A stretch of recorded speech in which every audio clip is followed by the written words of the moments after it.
आज आपके सामने एक ऐसी स्टोरी बताने जा रहा हूं जो आपका जीवन बदल सकती है।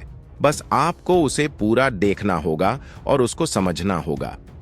यह कहानी आपको बताएगी कि जीवन में एक सही गुरु का क्या महत्व होता है और जब एक व्यक्ति के जीवन में एक सही मार्गदर्शक आता है तो हमारी जिंदगी कैसे परिवर्तित हो जाती है। तो आइए शुरुआत करते हैं। राजा बिंबिसार के राज्य में एक व्यक्ति को लोगों ने इतना परेशान किया कि वह इन सब से परेशान होकर जंगल में चला गया और उसने प्रण किया कि वह 1000 लोगों को मार डालेगा।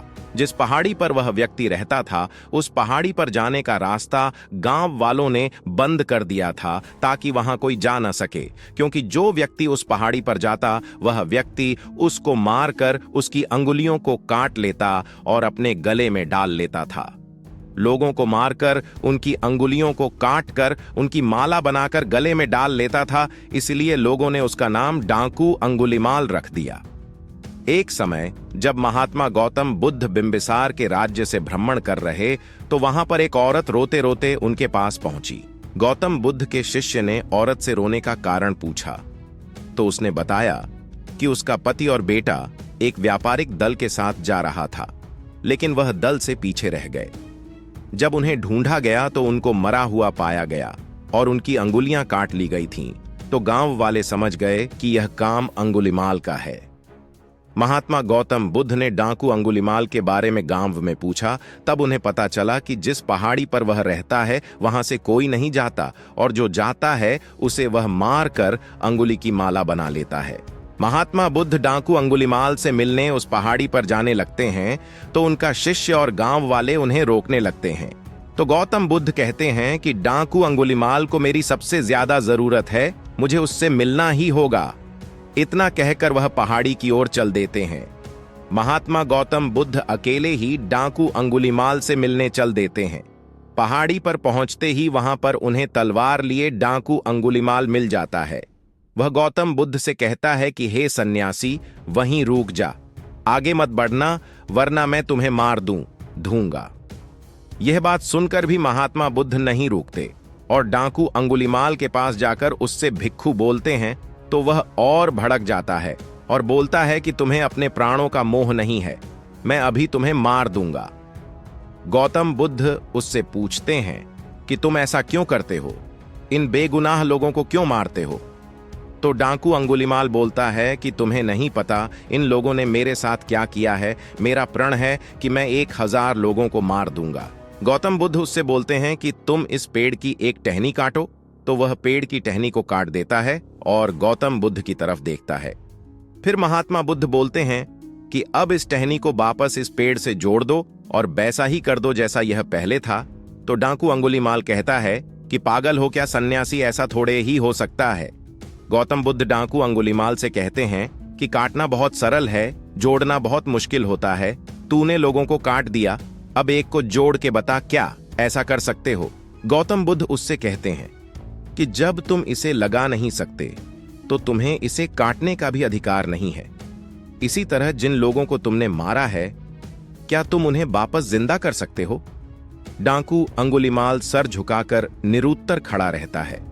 अब उसे समझ आ गया था कि वह क्या कर रहा था और वह गौतम बुद्ध के पैरों में गिर जाता है। वह कहता है कि मैंने ये क्या कर दिया, मुझे मेरे कर्मों से अवगत कराने वाले प्रभु, आप कौन हो। तो महात्मा बोलते हैं, मैं हूं गौतम बुद्ध। महात्मा गौतम बुद्ध उससे बोलते हैं कि मेरी शरण में आ जाओ। डाकू अंगुलीमाल गौतम बुद्ध के पीछे पीछे बुद्धम शरणम गच्छामि कहते कहते चलने लगता है और वह सन्यासी बन जाता है। यह बात राजा को पता चलती है कि डाकू अंगुलीमाल सन्यासी बन गया तो राजा बहुत खुश होते हैं और सोचते हैं कि समस्या हल हो गई। गौतम बुद्ध ने डाकू को भिक्षु बना दिया और बोला, जाओ भिक्षा लेकर आओ। वह उसी गांव में भिक्षा लेने गया जिनके घर बालों को उसने काटा था। उन लोगों ने उसे पत्थर मारे, बहुत पत्थर मारे और वह लहूलुहान हो गया।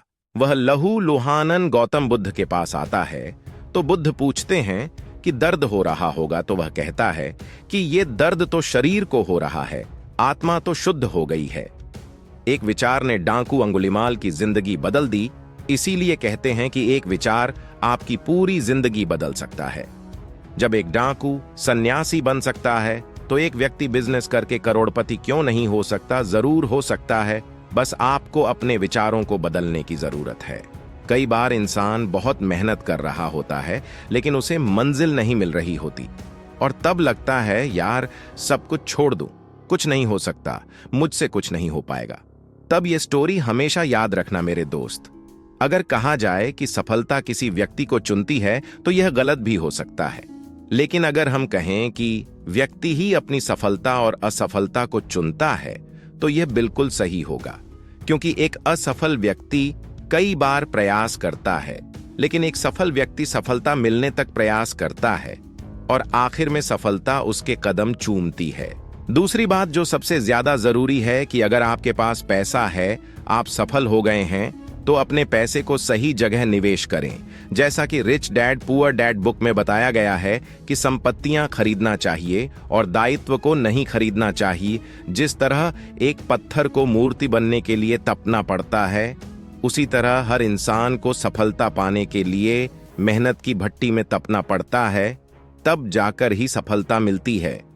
ऐसे लोग मार्केट में बहुत मिलेंगे जो नेटवर्क मार्केटिंग के बारे में, किसी बिजनेस के बारे में या शेयर मार्केट के बारे में बोलेंगे कि हमने भी किया है और हो सकता है उन्होंने किया भी हो, लेकिन मेहनत की भट्टी में आते ही वह टूट गए हों और असफल हो गए हों।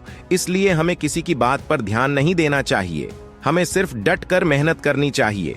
अगर आप अपने लक्ष्य को पाना चाहते हो और अपने जीवन में सफल होना चाहते हो तो आपको हमेशा ही मोटिवेट रहना होगा, जिससे आप अपने लक्ष्य के प्रति सदा मोटिवेट और लग्नशील रह पाएं। क्योंकि इस दुनिया में लोग आपको डिमोटिवेट करने आएंगे, लेकिन मोटिवेट तो आपको खुद को ही रहना होगा। अगर आप अपने लक्ष्य को पाना चाहते हो और अपने जीवन में सफल होना चाहते हो तो आपको हमेशा ही मोटिवेट रहना होगा, जिससे आप अपने लक्ष्य के प्रति सदा मोटिवेट और लग्नशील रह पाएं। क्योंकि इस दुनिया में लोग आपको डिमोटिवेट करने आएंगे, लेकिन मोटिवेट तो आपको खुद को ही रहना होगा। डर को दूर करने के लिए हमें प्रकाश की आवश्यकता होती है। प्रकाश हमें आशा और सुरक्षा देता है। जब भी हम डरते हैं तो हमें अपने आसपास रोशनी खोजने की कोशिश करनी चाहिए। दोस्तों, यह था आज का हमारा वीडियो। कैसा लगा आपको?